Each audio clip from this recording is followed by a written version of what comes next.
A'udzubillahi minasyaitonirrajim. Bismillahirrahmanirrahim. Assalamualaikum warahmatullahi wabarakatuh. Rabbi israh li sadri wa yassir li amri wahlul 'uqdatam min lisani yafqahu qawli. Amma ba'du. Bapak Ibu hadirin yang dirahmati oleh Allah Subhanahu wa taala, jumpa kembali dalam channel kami yaitu Cermin Anak Soleh. Dan pada kesempatan ini sedikit akan saya bahas keterkaitan dengan hikmah bulan Ramadan.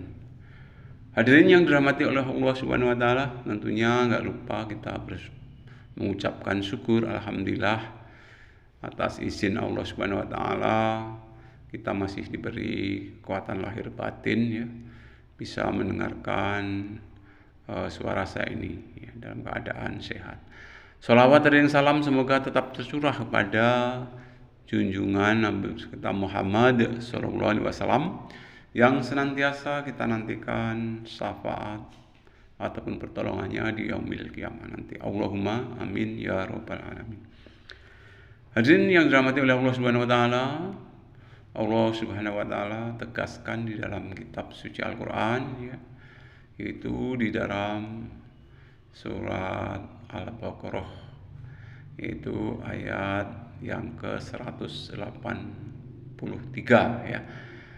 Allah Subhanahu wa taala mengatakan bismillahirrahmanirrahim. Ya ayyuhalladzina amanu kutiba alaikumusyamu kama kutiba alal ladzina min qablikum la'allakum tattaqun. Itulah ya. Allah Subhanahu wa taala menegaskan ya, yang artinya wahai orang-orang yang beriman, diwajibkan kepada kamu untuk berpuasa sebagaimana diwajibkan orang-orang sebelum kamu, supaya kamu menjadi takwa. Nah, itu ya tujuan berpuasa diantaranya untuk supaya kita menjadi takwa ya. Sebenarnya di ayat lain Allah juga perintahkan pada semua umat manusia ya.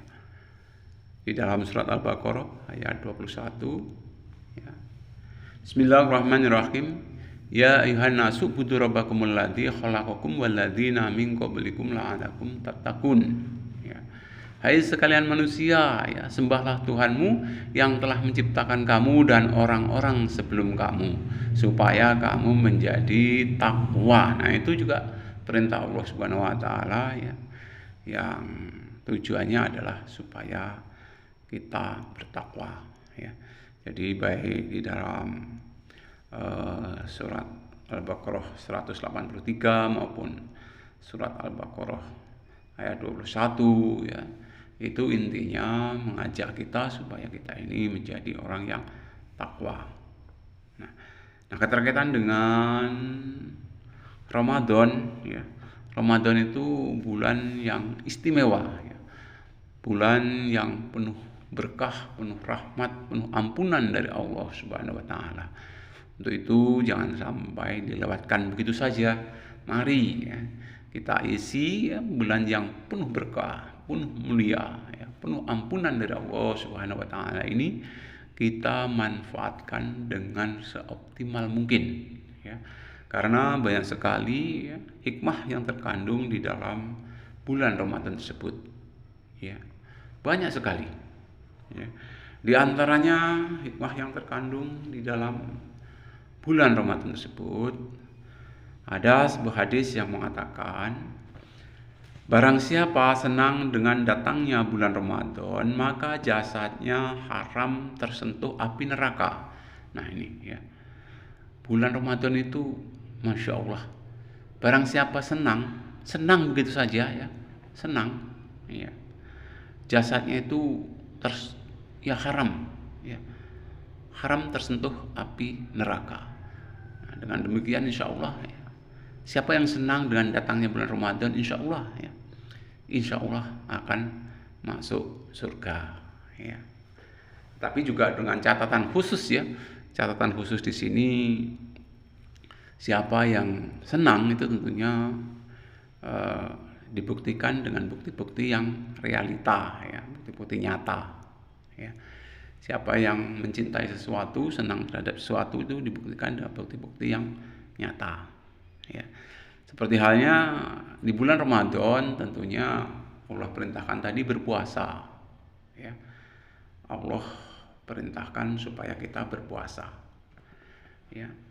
Dan perlu diketahui bahwa sebenarnya puasa itu bukan hanya sekedar menahan lapar dan dahaga, tetapi ya, puasa itu juga mencegah ya, segala perbuatan-perbuatan yang bisa membatalkan pahala puasa. Ya. Karena dikatakan juga dalam hadis, banyak orang yang berpuasa itu tidak mendapatkan apa-apa kecuali lapar dan dahaga. Ya. Mungkin dia tidak bisa ya, menjaga hal-hal yang bisa membatalkan puasa. Dan spesial ya puasa itu adalah ya untuk Allah. Ya, kalau amal perbuatan selain puasa itu biasanya ya itu ya ibadah segala sesuatu itu untuk dirinya sendiri. Tetapi kalau puasa itu untuk Allah, Allah yang akan menentukan ya, pahala puasa tersebut. Ya.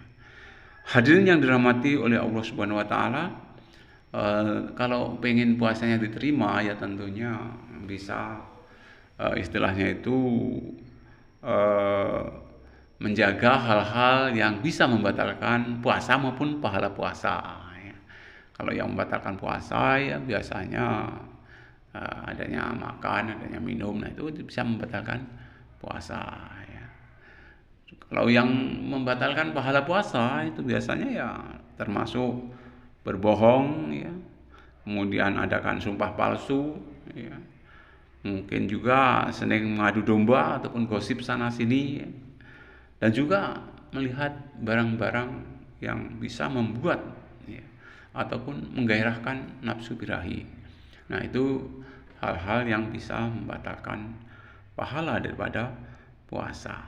Nah, bagaimana tindak lanjut ya di bulan Ramadan ini, harus bagaimana kita ya? Tentunya harus bisa menjaga hal-hal tersebut ya, supaya puasanya diterima oleh Allah Subhanahu Wa Taala. Ya, rangkaian Ramadan yang lain, rangkaian ibadah yang lain, ya.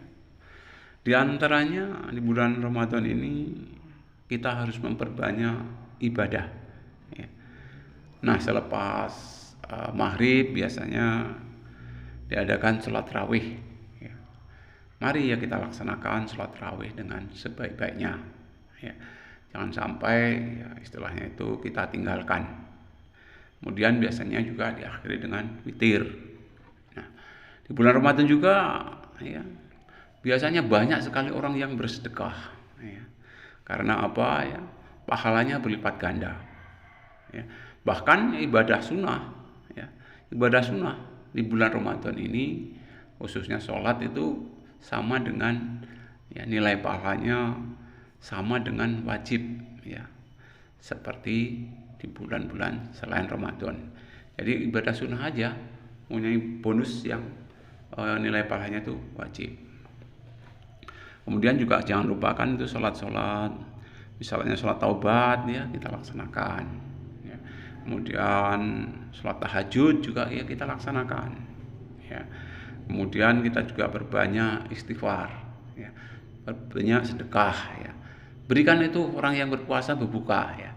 Barang siapa memberikan buka kepada orang yang puasa, insya Allah nanti akan mendapatkan pahala ya sebanyak orang yang dikasih buka tersebut tanpa mengurangi sedikit pun ya pahala orang yang berbuka yang kita kasih berbuka tersebut. Ya. Jadi untungnya luar biasa.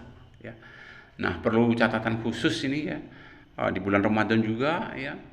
Itu nanti ada suatu malam yaitu malam Lailatul Qadar ya. Malam Lailatul Qadar ya. Itu suatu malam yang lebih baik daripada 1000 bulan ya, enggak tanggung-tanggung 1000 bulan ya. Mudah-mudahan ya kita bisa mempertemukan malam Lailatul Qadar itu.